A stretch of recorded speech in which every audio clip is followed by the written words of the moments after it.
This is the Hope Not Nope podcast, where we answer your questions and share inspirational stories to fill your soul with hope. Our mission is to empower hope to those who have been plagued by nope. I'm Dr. Dylan Caswell. And I'm Brandy. And we're here to bring you out of the nope and into hope.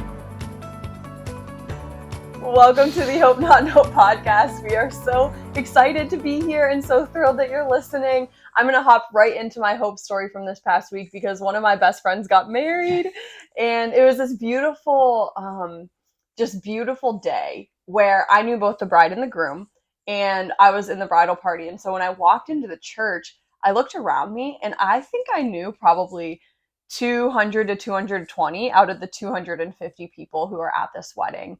And it was this beautiful, surreal moment of being so in awe of love, of beauty, of community, of friendship. And I was just so excited to celebrate the whole day with them. But, you know, I've known them for 8 years. I've watched their entire relationship grow, and it was just so awesome. But one of my favorite parts of the whole day was the dance floor. And one of my friends, she has a little 2-year-old girl, and the girl was dancing a little bit, but then she would just sit down and watch everyone dance. And it was really cool because if you tried to take her to, you know, go outside to play or go sit down somewhere else, she was upset. She wanted to sit on the floor, you know, not even 10 feet away from the dance floor, and watch everyone around her dance. And it was awesome. It was so encouraging because she was just in awe of the excitement and the joy that people had on the dance floor. And there was also this guy, you know, people from 2 years old all the way up through were dancing. But at one point I looked over and there was this guy, I think he was probably in his 60s, and he was just dancing like a fool and was having the time of his life. And I looked around and I didn't see really anyone like dancing with him. I don't know if he was just enjoying the beat or having a time of his life, or if his family were like near him, but I just didn't notice. But it was this really cool moment of like dancing and joy, and he's just gonna dance because he wants to dance. And so that's my hope story. I could talk about the wedding all day because I was excited about my best friend getting married, but I'm eager to hear what your hope story is, Dylan. Yeah, I'm going to stick with that same theme, and I'm surprised that you didn't bring up the frogs that were brought in at the end of the reception. There was, as Brandon said, young to old, and the younger boys there, they found these giant toads and put them in cups and brought them into the reception, and were showing them to people, and you know, named them Big Chungus and this and that. And like, these things were massive. It was just hilarious watching them bring these frogs in. I'm like, look what I found, and everyone's like, oh my gosh, get rid of them. But my hope story comes from, it was a beautiful day surrounded by amazing people. A lot of people were asking us about the podcast, about the book, like very supportive, very encouraging, very loving community that we're just blessed to be surrounded by. And it was just amazing to be able to celebrate our two friends that got married. But my hope story comes from the dance floor as well. And the background goes a little bit like this. I enjoy dancing. I have fun dancing. It's something that I've always done growing up with my family. We would just dance in the kitchen because we didn't have much other things to do. We didn't have a lot of resources. So dancing is free. You can dance wherever you're at. And my hope story comes from Brandy going off to the Jonas Brothers. And the reason I was saying the background a little bit ago is because the first wedding that we went to, Brandy did not want to dance. I almost had to drag her out onto the dance floor and assure that it's going to be okay because you just weren't fully healed yet. And then we fast forward to this reception, and the Jonas Brothers come on. Brandy loves the Jonas Brothers. Like, if you look at a piece of art, and in each stroke develops that final piece of art, there's a lot of strokes on there that are the Jonas Brothers that create Brandy. So the Jonas Brothers come on, and Brandy not only wanted to go onto the dance floor, but she screamed, I love this song, and went to her friends. And I was like, you know, Brandy, go have this one with the girls. I'm going to go grab some water. I just looked, and Brandy's just jumping up and down like a 10-year-old girl, losing her voice to the Jonas Brothers. Like, we're leaving later, and she can barely talk because of how much she was screaming out the songs. But just seeing the joy, and I remember one of your friends saying, Brandy, I'd never seen you do that before. And you just said to her, you've never seen me fully healed before.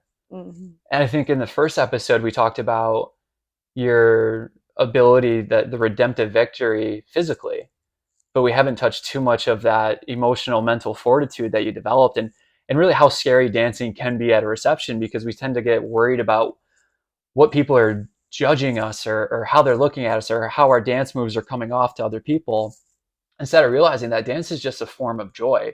And like the hope story that you were sharing, that one guy that was just going off, like those were not dance moves that would necessarily go like viral on TikTok or anything, but he brought everyone so much joy because of how much fun he was having doing what he wanted to do. So it was just really cool to see that. That's my hope story, is Brandy going off to the Jonas Brothers. Oh, that's so encouraging.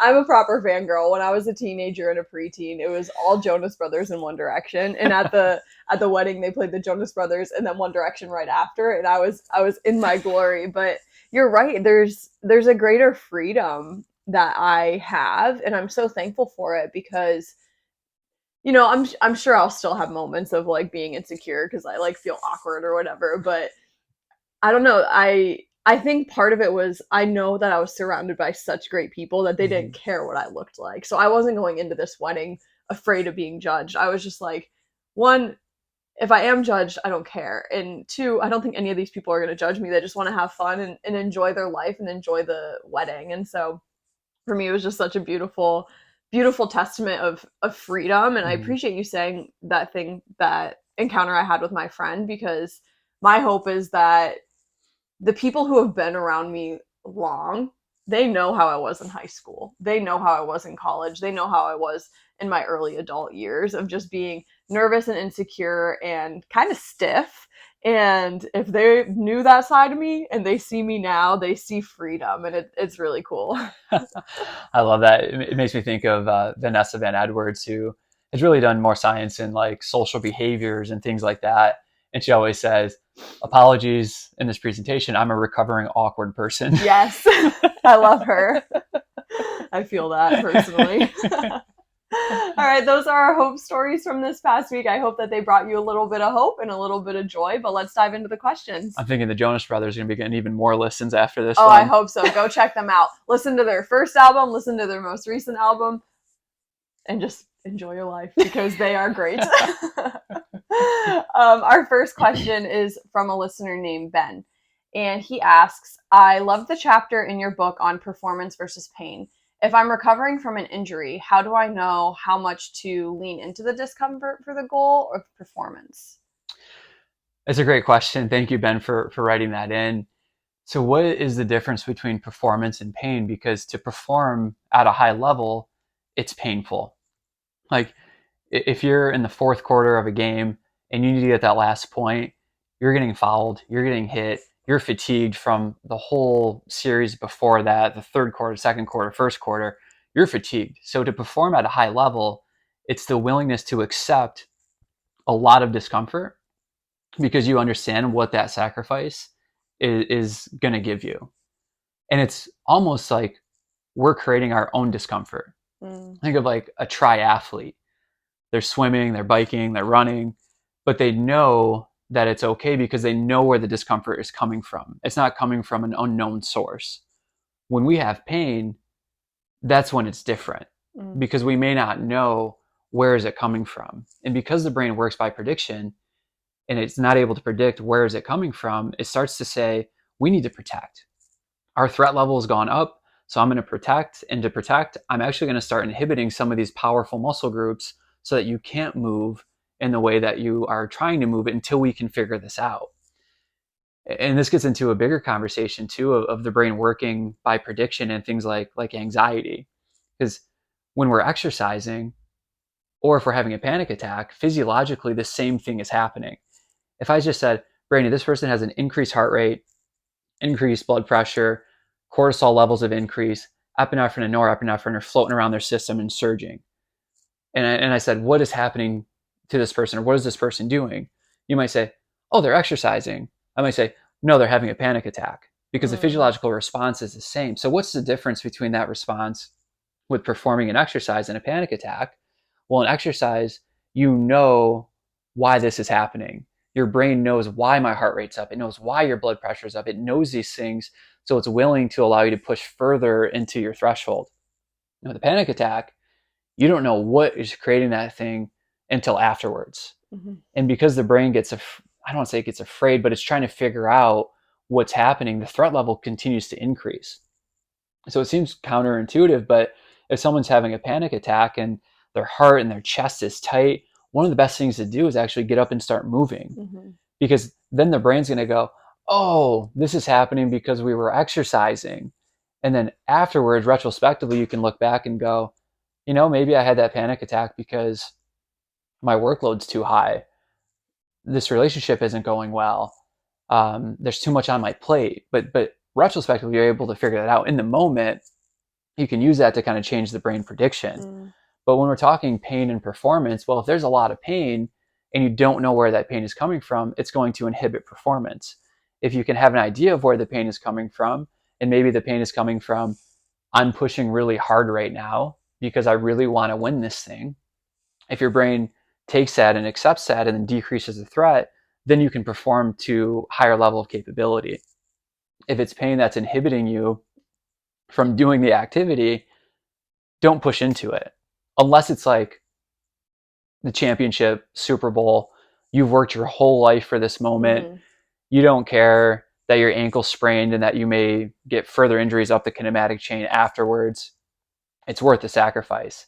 If it's the beginning of the season, that may be when we pull back a little bit and we go, yeah, it's not worth it because yes, this area hurts, but you can also hurt another area and it's actually going to put you out longer than if we really respected that signal. Mm-hmm. Quick example I can give working with football and rugby. If there's a lower extremity injury, well, to go back on the field, show me that you can sprint, cut, and take contact.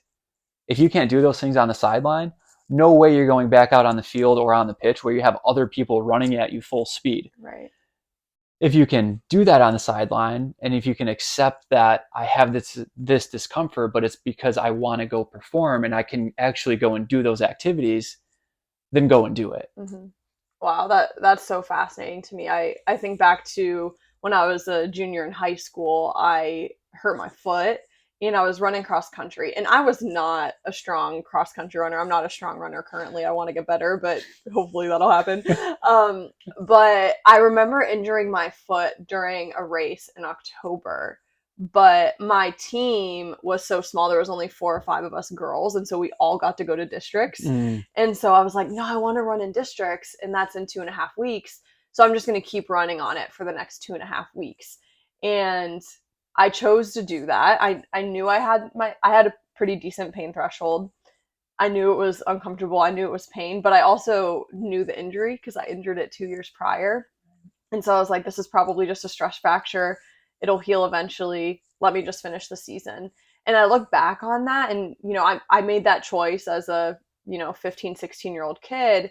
But in reality, I wasn't going to college for cross country. I actually wanted to either try and go to college for basketball or softball at the time, when in reality, that injury, I was then out for those 2 sports because of like the healing process or whatever. But what I hear you saying is like, you can make an educated decision based on where you're at and what your goal is, but you should also see like big picture. But there's discomfort in any sport, and you talk about that in the book. You're going to face discomfort. We worked out yesterday, played volleyball for the first time probably since last summer, and we both were walking off the court sore, like achy, and we had already done a huge workout, a few hours earlier in the gym and lifting and all that. And so we walked off, we were sore and all this stuff, but we weren't injured. We were just sore and uncomfortable. Now, if we were in that situation, I would have like twisted my ankle. Maybe I would have had to assess like, okay, is this like an injury or am I just in a different environment? And can you kind of elaborate a little bit more on that? Like if you have that twist of ankle or something in the moment, how do you assess that quickly? Yeah, so there's really good tests that are available to know, should I go get imaging done on this or can I continue to keep going on it? And it's the Ottawa ankle rules, which you can look them up online, videos. It's very, very short to administer. But if you're positive on the Ottawa ankle rules, then that says go get an x-ray because there's a higher likelihood that there's an actual fracture there. If you test negative on those things, we can be very certain that it's an ankle sprain. Okay. So now we need to figure out, is it a grade 1, grade 2, or grade 3, depending on how severe it was. If there's a ton of swelling, you can't bear any weight on it, not a time to go and push. If you're able to put weight on it and it kind of is tweaking a little bit, but it feels okay, it's this old school thing of sometimes we used to hear, tie your cleat tighter and walk it off. Mm-hmm. And with grade 1, grade 2 ankle sprains, that's the truth. Yeah. I think I see so many kids put into walking boots now with a grade 1 and grade 2 ankle sprain, and it fires me up. Because I'm like, if you didn't put them in that walking boot, restricted them from sport, just had them walk around, like probably didn't even need to do PT, but just walking around, they would be back sooner. Now you're putting them in the stiff boot where their foot intrinsics aren't being worked the way that they would be if they were in less of a shoe. And now their foot's stiffening up, their ankle's stiffening up, and now they have to go back and restore all of that, in which it didn't need to be lost in the first place. Right. So there is something to be said about that old school method of tie your cleat tighter, your shoe tighter. If you can keep walking on it and it's getting better, keep going on it. Mm-hmm. I've sprained my ankle so many times just playing pickup ball, and so many times I've just kept walking on it, and within a few minutes, it's better. It's good. Like maybe a little sore through the week, but I'm not able to do what I need to do work-wise. Right. So I think it's making that educated decision. Look at the Ottawa ankle rules. Make sure you have those down. If those are positive, you're done. Go get the image because there's a high likelihood you have a fracture. And if you have a fracture, let's get weight off of it, get crutches, get what you need to be to make sure that heals appropriately. If you test negative for that, now we're figuring out what type of grade of ankle sprain is this? Can you get back to the sport? How do you know you're able to get back into the sport? Can you do the movements that sport is calling you to do? If you can do that, then go ahead and get back in. And I want to make a point from earlier of, well, how do you choose when to push versus pull back? Yeah. Because I had a buddy in high school that through football season was fine. Through basketball season, he was fine. We end up losing in playoffs and sectionals. It was completely our fault. It was a game that we should have won, but we just blew it. We were favored to go really far in the tournament that year, win the section, go on to states, and we just completely blew it. Home game, we fell apart. After that, the worst part is you have to go to school the next day. So now the whole student body that saw you guys blow it, they're all watching you around the school. So that was tough. But my buddy comes in with crutches and a cast on his foot. Oh, wow. I'm like, dude, what happened in the game last night? I thought you were fine. And he goes, oh, no. I fractured my foot back in football season. And I was like, what? So then did it heal and you re-fractured it? No, you've played this whole time. No, I fractured my foot back in football, but it's the senior year. He knew that he wasn't going to go on to college. So he knew that senior year was his time. All the work he's put up in from youth sports into now being a senior in high school, this was his Super Bowl. Because it was a Super Bowl, he said, I know it's fractured. I'm not going to get this treated. I'm not getting a cast. I'm not going to immobilize it. So he just continued to play. Wow. And he never told us, didn't tell the coaches, was able to play, wasn't limping or anything like that. But he didn't want that extra attention from the environment being placed on him. Hey, how's your foot today? Hey, can you run today? Because now you start getting in that mentality of oh, I am hurt. And he was hurt. But he decided that it was more meaningful for him to keep on playing. Whether that's a good decision or not a good decision, that rests in the individual. Right. For him, that was the best decision. So he played, got a cast, was on crutches after, was on crutches for a long time because the fracture was never able to heal because it just kept getting stress without that recovery time. But for him, it was worth it for performance to still suffer through the pain. He knew where the pain was coming from.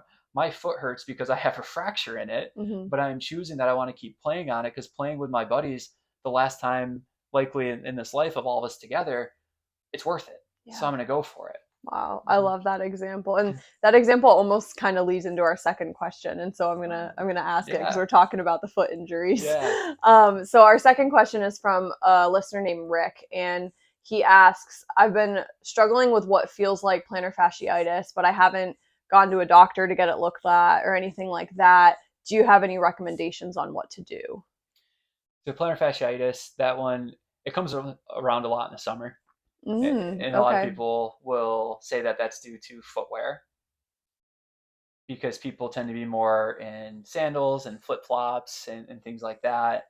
And there's no correlation to Okay. that. So it's not footwear. And I think we talked about Debunk footwear that. on a previous podcast. So it's not footwear. A lot of people will say that it's due to the plantar fascia itself. And the plantar fascia, for reference, it helps to make this arch in the foot. It's a very robust fascial tissue. Our arch is meant to be pretty springy, so that when it hits the ground, it is transferring force to the ground, and then it's returning that energy, getting force from the ground, and then returning that up to the body. It's a continuation of the Achilles, the triceps surae, all these muscles that come together along the bottom of the foot that make this whole fascial network. It's a very dense tissue. The fascial tissue in itself, it can have micro tears in it. When these micro tears accumulate, that's when it starts to become sore. What we found is that if somebody has this, one of the best things that we can do is a nerve glide. Wow. So, what is a nerve glide? If you imagine like a muscle, for example, if you want to stretch your bicep, you would go into shoulder extension and elbow extension, because now you're lengthening the bicep through both of the joints that it crosses. Yes, the biceps crosses the shoulder. A lot of people think it's just the elbow, but it crosses the shoulder and the elbow. Nerves don't stretch, they slide. So if you imagine like a piece of floss, if you have plaque in your teeth, you put that floss between your teeth, you go back and forth. As the floss goes back and forth, it now hits the plaque out of the teeth. So when you're doing a nerve glide, it's the same thing that's happening. You're taking that nerve sheath, you're moving it one way, and then moving it back the other way. So what nerve glide do you use for that area of the foot? Well, that area of the foot is actually a continuation of the sciatic nerve. We hear sciatica all the time, but people assume that that's just the back of the thigh and the low back. The sciatic nerve, as it travels from the low back, goes down the back of the thigh, it branches off into the tibial nerve. The tibial nerve goes down the bottom of the foot, becomes the medial and lateral plantar nerves. These nerves, they tend to get irritated from either it's an increased workload of walking.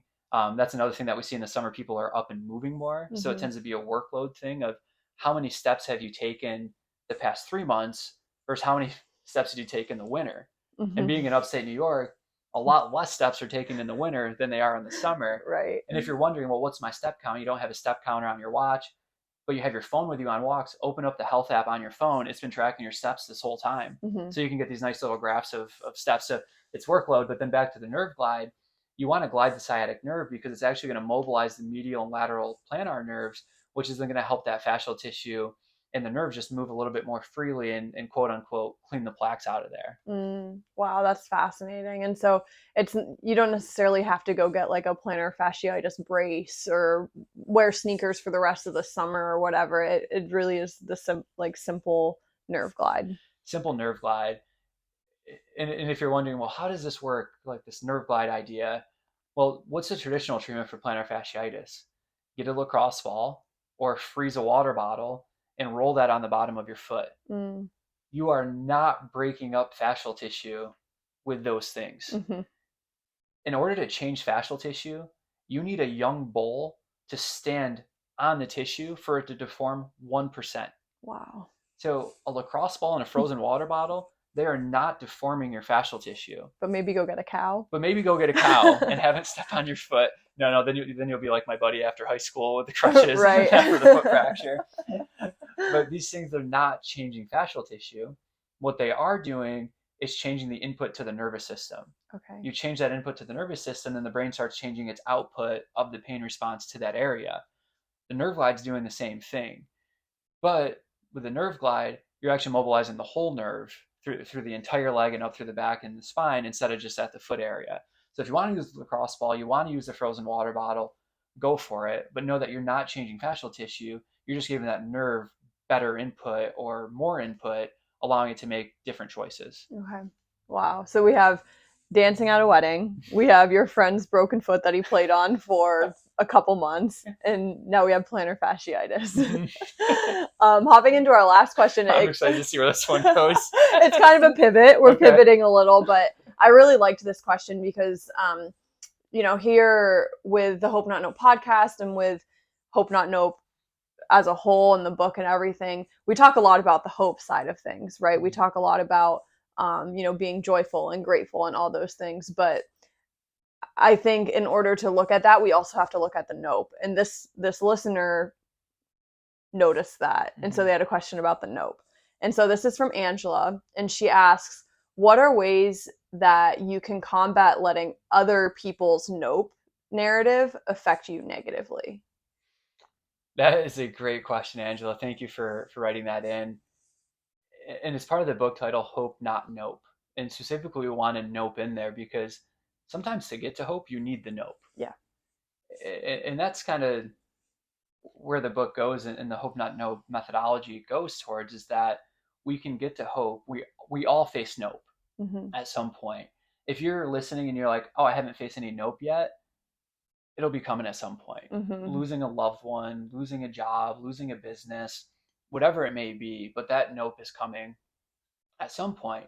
So once we get that nope, then we have to make the choice, well, what do we do with that nope? Because some people, that nope, the nope is always powerful.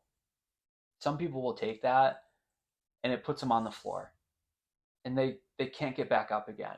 They're hurt, they're traumatized, they're stuck there. They feel like they're stuck there. And then you have that decision to make. Am I going to stay on the floor and live my life like this the rest of my being? Or am I going to do the really courageous, the really hard, the really challenging thing of getting back up again? And to get from nope to hope, it's not an easy path. It's simple solutions, but they're not easy solutions. And part of it that makes it not easy is when you have other people telling you nope. You have other people telling you, you can't do that. You can't start a business. You can't write a book. You don't know where commas go. How are you ever going to write a book?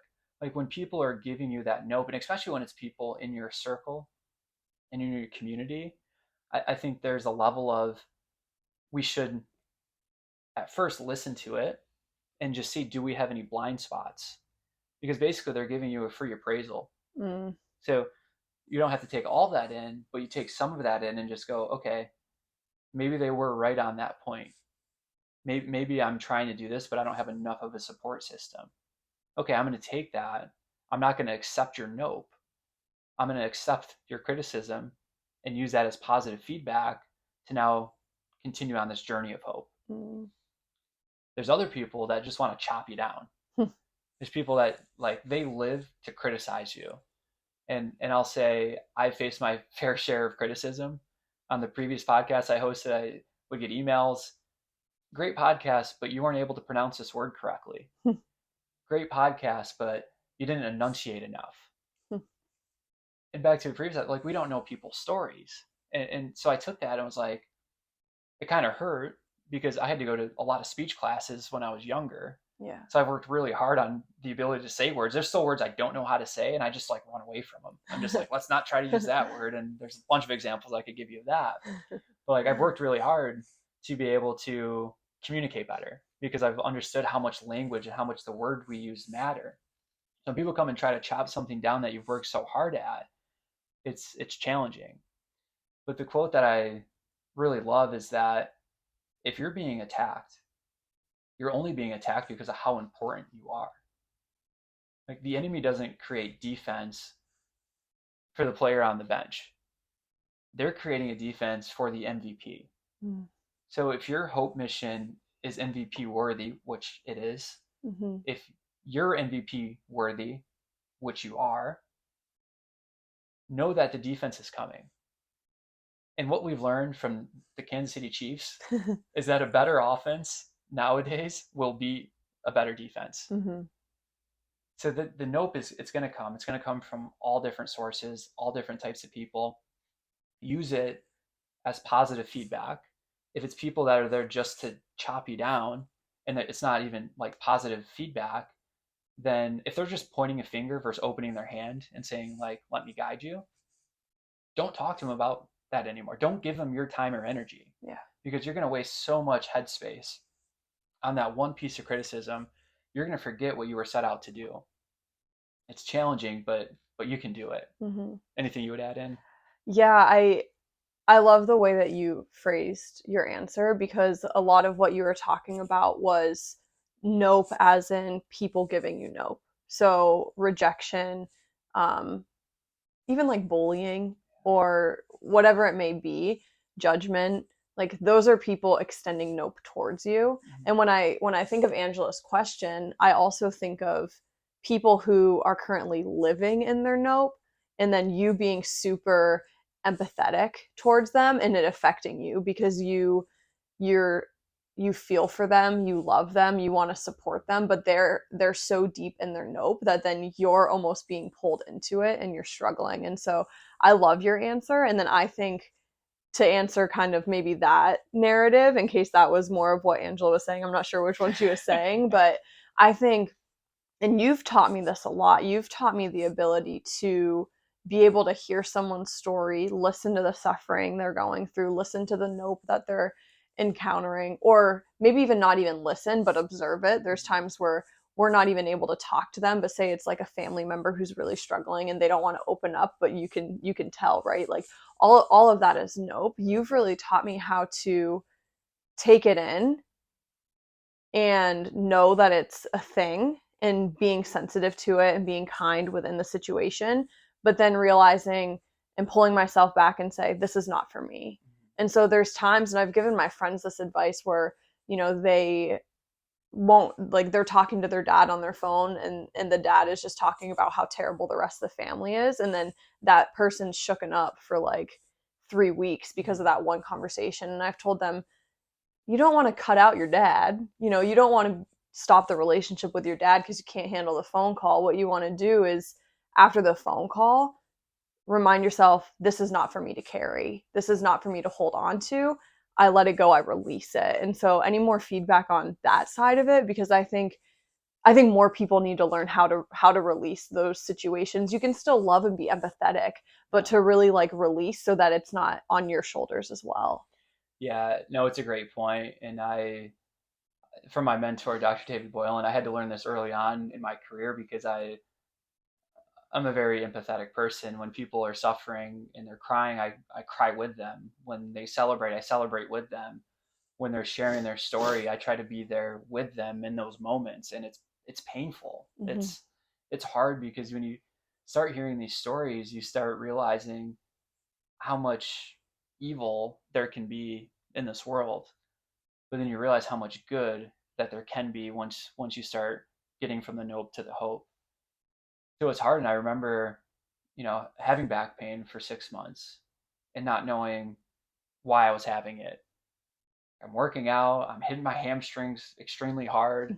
Like physiologically, biomechanically, I'm doing all the things I should be doing that would say that I shouldn't have back pain anymore, but I was still having it. And I remember a mentor just going, well, how much of your client's story are you taking on and not getting rid of? Like Mm. you're just holding on to that. So it's not, you can keep training your hamstrings, you can keep doing your low back exercises, but you need to figure out a way to be there for them, hear their story, live it with them, but then for you to release it. I'm a physical person, so for me, I use physical cues. Mm-hmm. That now, when we're going into a story, when a client's sharing it with me, I'll use a physical cue that's now been conditioned in my brain to say, "You're not. You're meant to listen. You're meant to be there with this person, but you're not meant to take this on." Mm-hmm.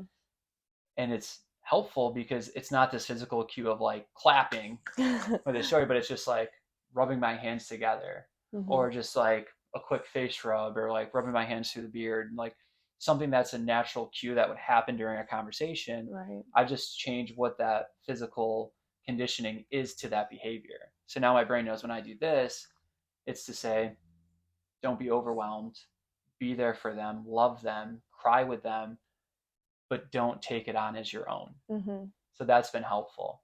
The other thing I would say is boundaries Mm-hmm. and setting those boundaries, which again is a challenge.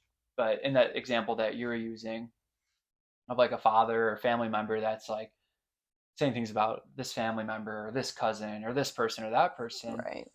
you just say, hey, Dad, I love you. And when we talk on the phone, I'm calling because I want to catch up with you. I want to know what's been good about your day. Can we talk about that? Conversation changed. Mm-hmm.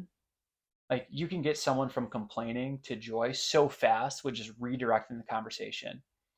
If the redirection's not working, like you probably have to redirect a few times in the conversation, Right. but keep redirecting. If the redirecting stops working, then you set a very tough boundary of, and I've had to do this with people before. If you start talking about this subject, I will hang up the phone Mm-hmm. because I've tried to redirect it. I've tried to help the Yeah. conversation, but if you speak of this thing in a negative tone, I've tried to not take it on, but it's just it's hurtful and I love you, so don't take this as the wrong way, but I have to do this for me. If that conversation comes up, I'm hanging up. Mm-hmm. What ends up happening, at least in this case that I've done it, is that the person calls back or they'll text you and they're like, "I'm sorry. Mm-hmm. I didn't mean to bring that up. It just came up. I apologize." So there is something to be said about having a boundary for something that the physical cue isn't working for you. Yeah. Wow, I love that. And I think that I feel like that's a hidden secret that more people need to know about because in this world, whether you're maybe they teach this, in school, depending on the profession you're in, if you're a therapist or um, a counselor or a doctor or something like that. But for me, I didn't learn any of that. I actually learned be as empathetic as possible and like care for the people. But I think that this is a healthy way and and like you said earlier, very simple way and simple solution to be able to still enter into people's lives without feeling the heaviness that they're feeling. And so, whatever that nope is that those people are going through, it's not for you to carry on. And especially if you're in your own journey out of nope and into hope, or if you're really thriving in your hope, you don't want to get pulled back. And there are waves, there are days where it feels like a step backwards in order to go forwards, but you don't want to get like suckered back into the nope. And so, these are just very simple techniques that they've helped me immensely, immensely. And so I hope that our listeners, it'll help them as well. Yeah, and I think it's the last point of this is taking the initiative and the idea that like when I'm working with people, I tell them straight up, I am not fixing you. Mm-hmm. You are fixing you. I am just here to guide. Mm-hmm. And when we use that approach, one, it gives the person ownership, it gives them self-agency, it empowers them. But then two, the conversations start to change. Because what can happen is people can just start calling you or emailing you about this happened, this went wrong, this went wrong. Yeah. What do I do to fix this? Well, what do you do to fix this? Mm-hmm. Let me guide you back to the power that you have to fix this. Mm-hmm. And at times we need a lot of guidance. It's like the first time I went hiking in the Adirondacks would not have gone by myself. Mm-hmm. I went with a friend who was a now two-time 46er, has done the John Muir Trail, like gifted me his hiking backpack, is another incredible mentor that I've had. Most of the things I know in strength and conditioning has come from this gentleman. So phenomenal guy. And he invited Wow. me one weekend to go on a hike.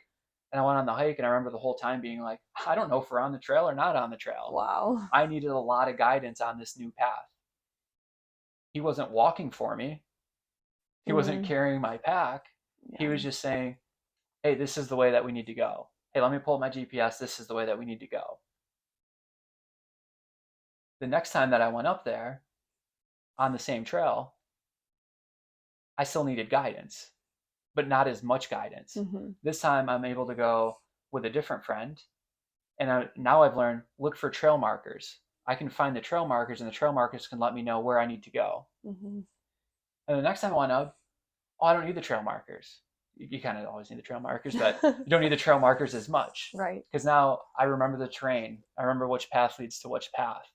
So you start to build up this library that you can now reference. But the only reason you have that library is because in the beginning phases on that new path, you were guided. Mm-hmm. Oh, I love that. And it just reminds me that it takes a village. We need other people. There's this awesome quote, and I wish I knew it all, but it's from Jamie Twardowski, who founded To Write Love on Her Arms, and it says, we need sunsets and we need coffee shops and all these different things. But at the bottom, it says, we need other people. No matter what, we need living, screaming, breathing, loving other people. And I think that quote changed my life in high school. And there were times where I was like, I don't like people, I don't want to be around them. But in reality, our journey in life is meant to be surrounded by other people to guide us, and that eventually we can guide as well.